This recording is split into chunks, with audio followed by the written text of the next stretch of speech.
"You can't touch my structure. This is MY property now," Karen screamed, waving a fake deed in my face. The demolition crew stood behind me, paperwork in hand, ready to tear down what she'd built on my land. 6 months earlier, none of this madness had even started. I was just a quiet homeowner in Brooklyn Heights. My name is Marcus Webb. I bought my late grandmother's house 2 years ago, corner lot, big backyard. The HOA president, Karen Ashford, ran our neighborhood like her personal kingdom. Everyone feared her clipboard. She'd fine you for grass a half-inch too tall, or a mailbox painted the wrong shade of white. I kept my head down, paid my dues, nodded at meetings. I just wanted peace, not power struggles. My backyard bordered an unused strip of land, technically mine, per my grandmother's original deed survey. Karen had always eyed that strip. She called it community green space. I called it my property line. One spring morning, I noticed stakes and orange tape along that strip. Someone was surveying my land. I asked Karen about it at the mailbox. She smiled too sweetly. "Just routine HOA maintenance checks, sweetie." I didn't trust that smile.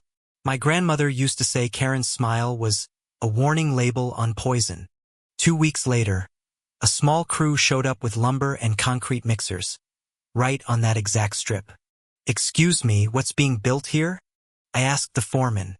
He shrugged. "Storage shed, HOA project, sir." A storage shed, on my land, without a single notice, letter, or knock on my door. Interesting. I pulled out my grandmother's old paperwork that night, dusty folder marked, "Property. Do not lose." The survey was crystal clear. The strip belonged to Lot 14, my lot, not to the HOA common area. I photographed the construction from 3 angles, time-stamped everything, and quietly filed it all away. The next morning, the shed had walls. By the following week, it had a roof and actual windows. This was no shed. This was a small guest house, complete with plumbing lines running toward it. I confronted Karen directly. "That's a full structure, Karen, and it's sitting on my property line." She laughed, actually laughed, and said, "Prove it. HOA surveys override outdated personal deeds." Marcus. That was twist number 1. She wasn't confused. She knew exactly whose land this was. She lied anyway. I smiled back at her, calm as still water. "Okay, Karen, we'll let the paperwork prove it, then."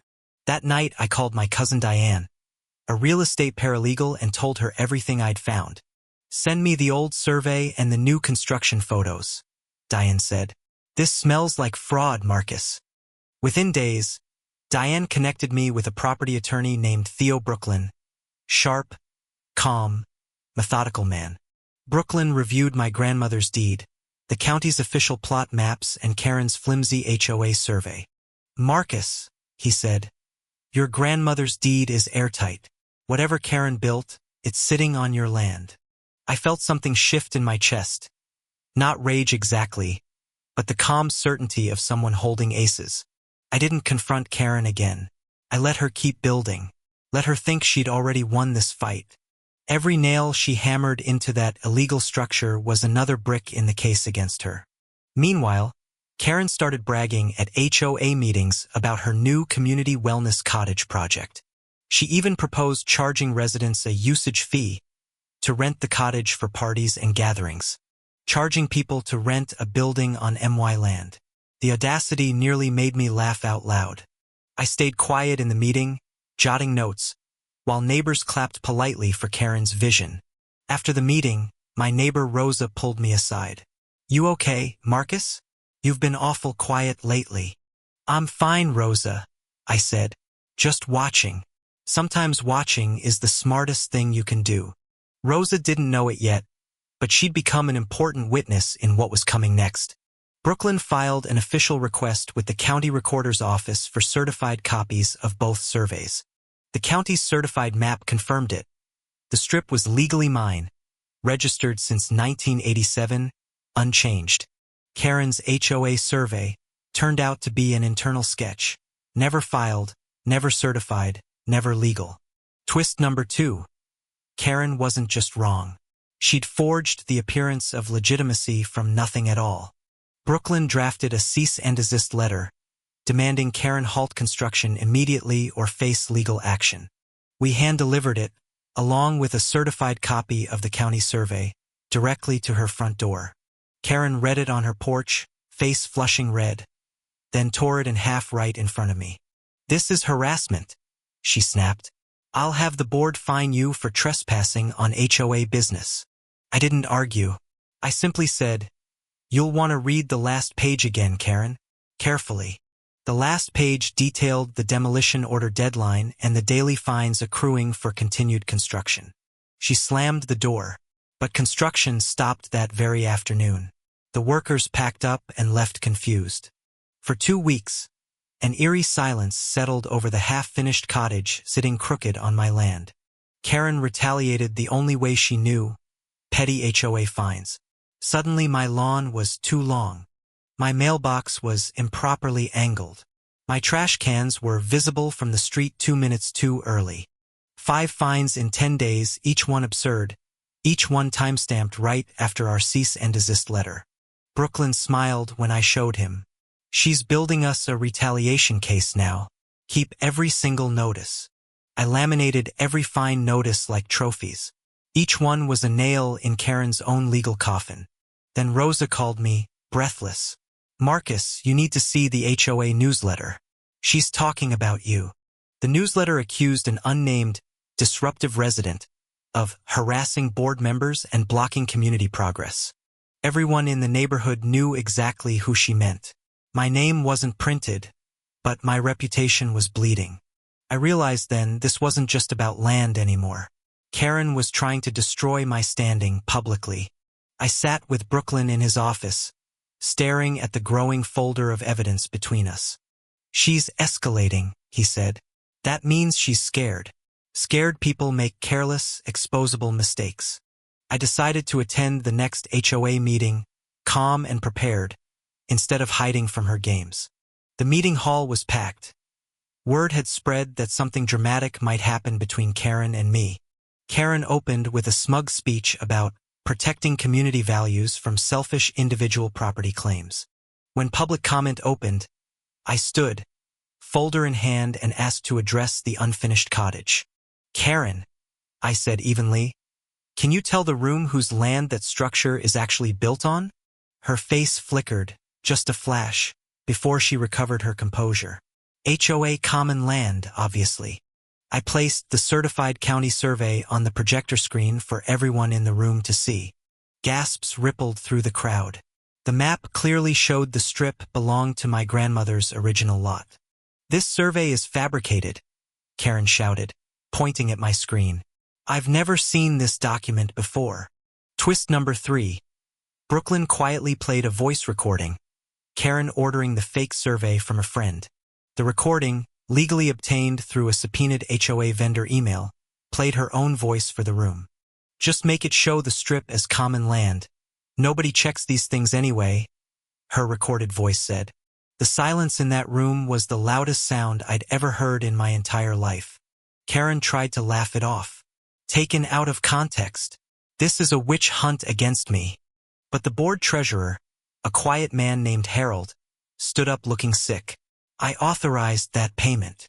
Harold hadn't known what the survey was for. He just approved an invoice Karen slipped past him. Twist number 4. Harold, terrified of losing his own reputation, offered to testify against Karen fully. The meeting adjourned in chaos, neighbors whispering, Karen storming out with her heels clicking violently. Rosa caught up with me in the parking lot. "Marcus, I had no idea it went this deep." "Neither did I admitted, until I started pulling every thread she'd left dangling behind her. The next morning, Karen posted a lengthy Facebook rant calling me a liar destroying community harmony. Screenshots of her rant spread through the neighborhood group faster than any HOA newsletter ever had. Several neighbors commented with their own stories. Fines, threats, favoritism Karen had shown her friends. A pattern emerged. Karen approved projects for her allies while blocking anything from residents she disliked. One neighbor, Priya, revealed Karen had fined her for a garden gnome while ignoring identical gnomes elsewhere. Another, Mr. Chun, said Karen blocked his solar panel permit for aesthetic reasons for 11 months straight. The floodgates were opening.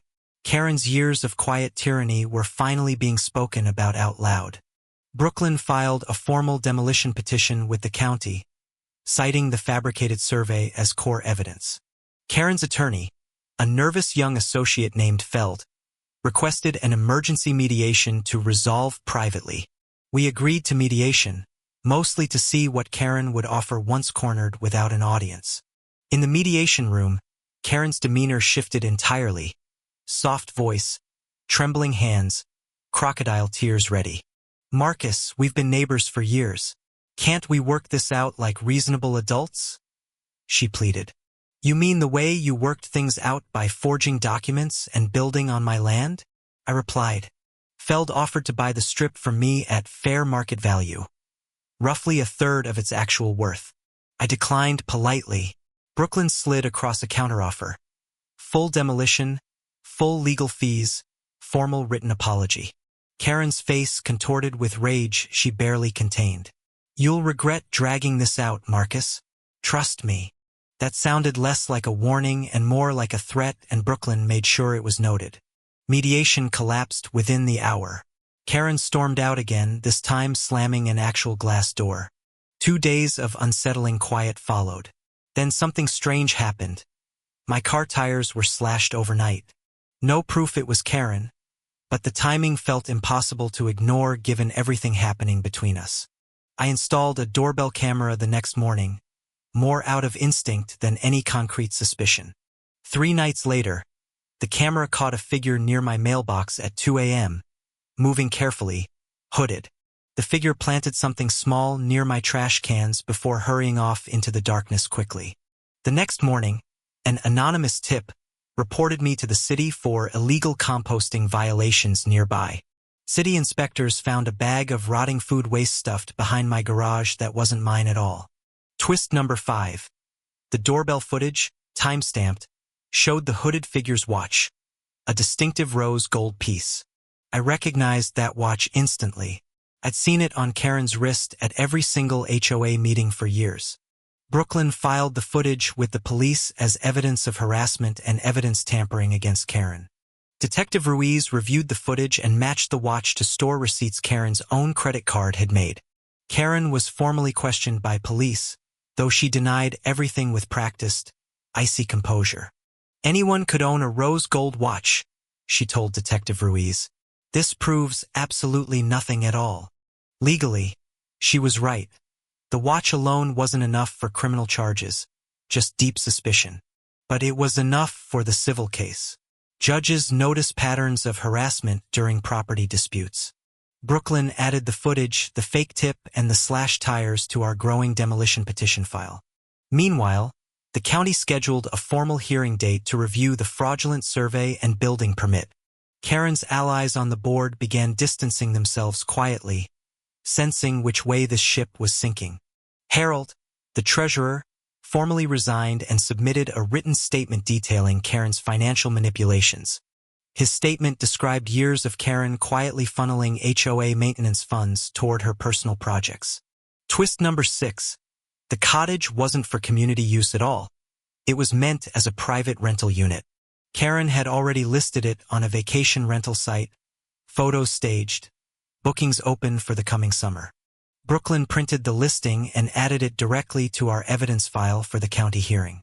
The listing's description bragged about exclusive backyard access that required crossing my actual yard. I felt something between fury and disbelief. She'd planned to profit from stolen land, brazenly, publicly. The county hearing date arrived faster than expected. Karen's lawyer requested a 2-week delay, denied outright. The hearing room was smaller than the HOA hall, but somehow felt heavier with tension and expectation. Karen arrived in a tailored suit, hair perfect, projecting the calm authority of someone in full control. Brooklyn opened with the certified survey, the forged HOA document, and Karen's recorded voice confession. The county officer's expression shifted from neutral to visibly troubled within the first 10 minutes. Karen's attorney tried to argue procedural technicalities about how the recording had been obtained legally. The judge overseeing the hearing ruled the recording admissible, citing Karen's own board vendor agreements. Then Brooklyn introduced the vacation rental listing and something in the room audibly shifted again. "This wasn't community infrastructure," Brooklyn said. "This was theft dressed up as neighborhood improvement." Karen's composure finally cracked. "You don't understand the pressures of running this community," she snapped. "I understand theft," the hearing officer replied coldly. "And forged documents. Those aren't pressures, Ms. Ashford." Twist number 7. A second forged survey surfaced. This one used years earlier for a different neighbor's dispute. That neighbor, a quiet elderly woman named Mrs. Feldstein, had lost a small parcel to Karen back in 2019. Mrs. Feldstein, now watching from the gallery, began crying softly, realizing she hadn't been alone after all. Her son stood up in the gallery. "We have documentation too. We can add our case to this hearing."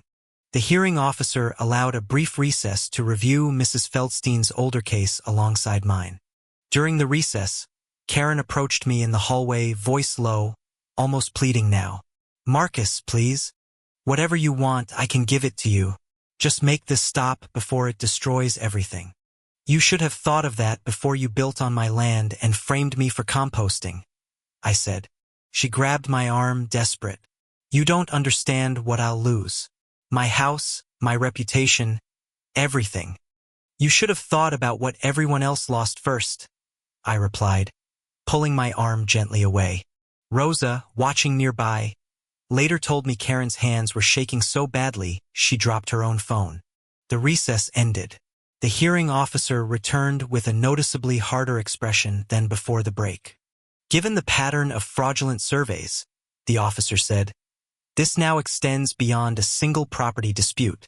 Karen's attorney requested to withdraw from representing her, citing irreconcilable conflicts of professional interest. Twist number 8. Feld had discovered Karen lied to him too, about owning the land from the start.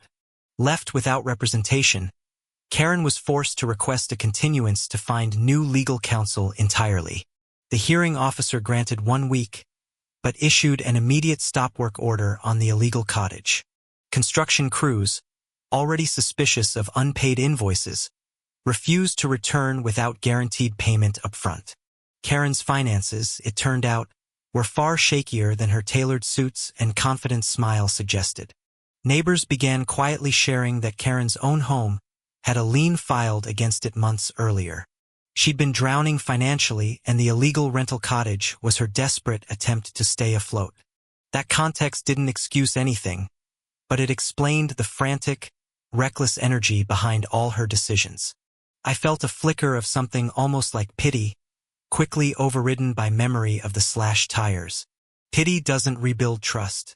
Pity doesn't undo months of harassment, fines, and fabricated legal documents. The following week, Karen appeared with a new, more aggressive attorney named Vance, known for scorched earth tactics.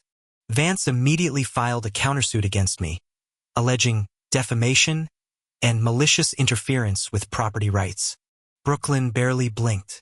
Countersuits like this usually mean the other side is completely out of real options. The countersuit demanded I pay Karen's legal fees and remove all evidence from public HOA meeting records. Brooklyn responded within days, filing a motion to dismiss, citing the recorded confession as protected evidence. The judge scheduled a consolidated hearing, my demolition case, Mrs. Feldstein's older case, and Karen's countersuit together. Word of the consolidated hearing spread through the neighborhood like wildfire through dry summer grass. Neighbors who'd stayed silent for years suddenly found the courage to share their own Karen stories. A local news blog picked up the story, HOA president accused of forging documents to steal neighbor's land. Karen's face, unflattering and mid-shout, became the header image, taken from an old public meeting recording. Twist number 9. The blog's tipster turned out to be Feld, her own former attorney, quietly furious. He'd kept copies of everything before withdrawing, disgusted by what he'd nearly helped Karen accomplish.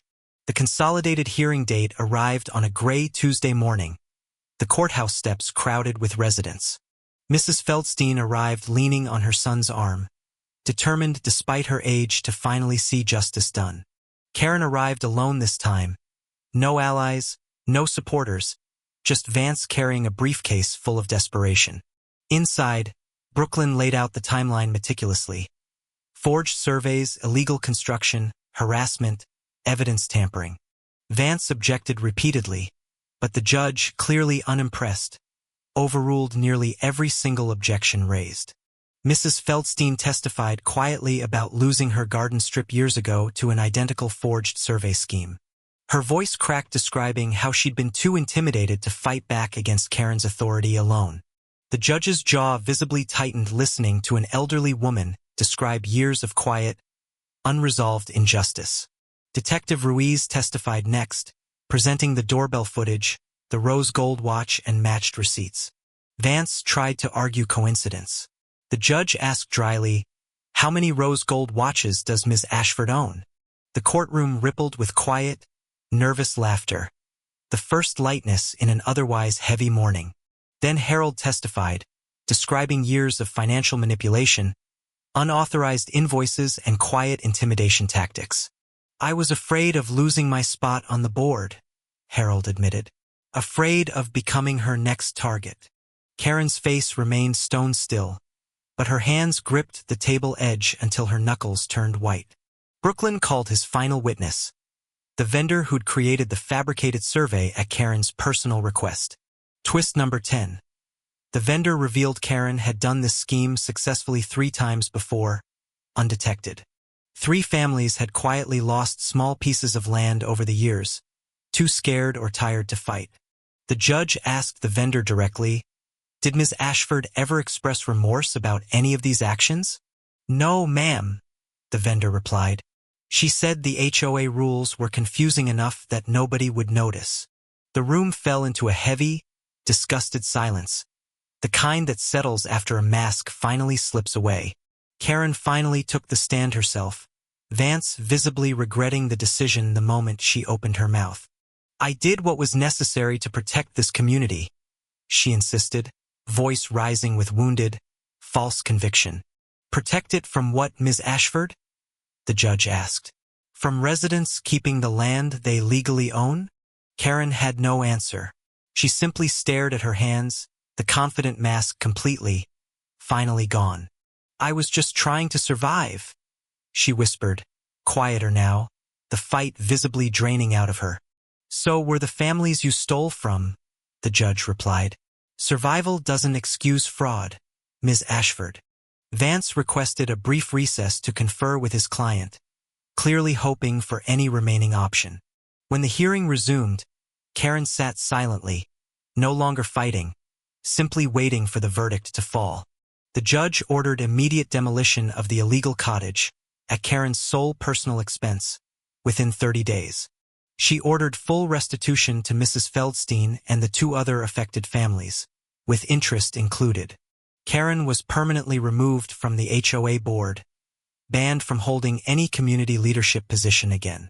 The judge referred the fraudulent survey scheme to the district attorney for potential criminal fraud charges. Karen sat frozen as the gavel came down, the sound echoing through the courtroom like a verdict of finality.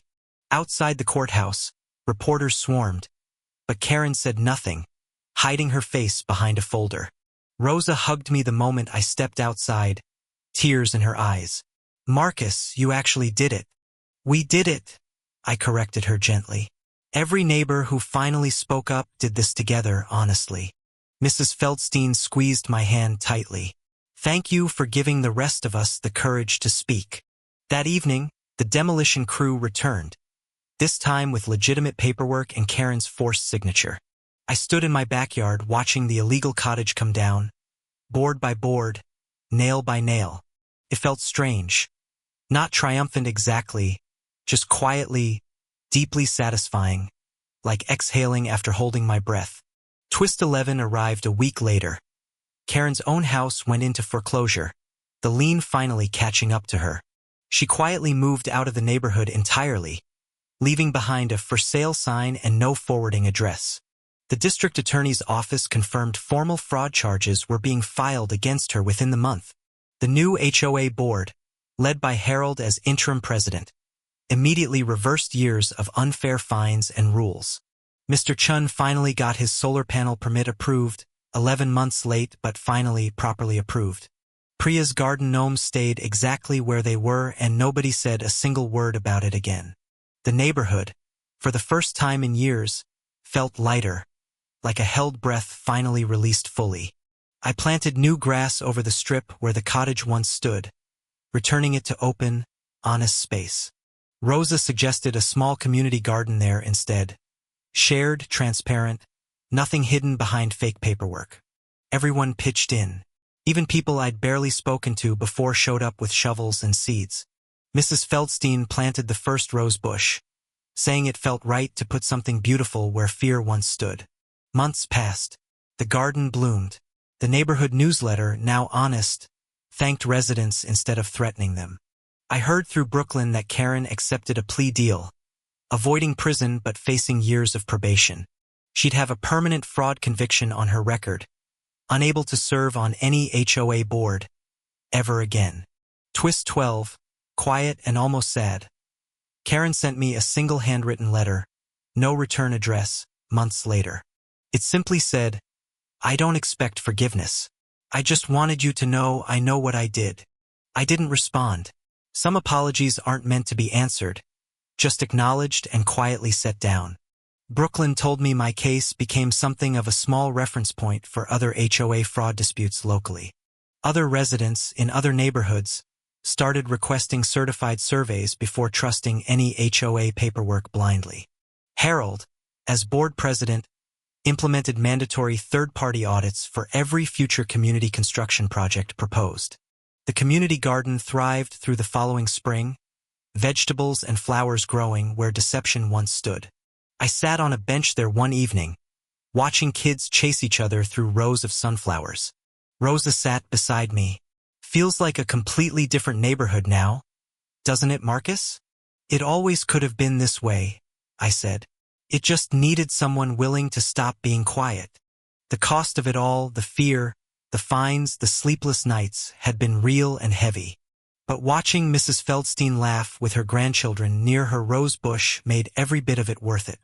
Justice hadn't been fast or easy or entirely clean, but it had, finally and completely, arrived.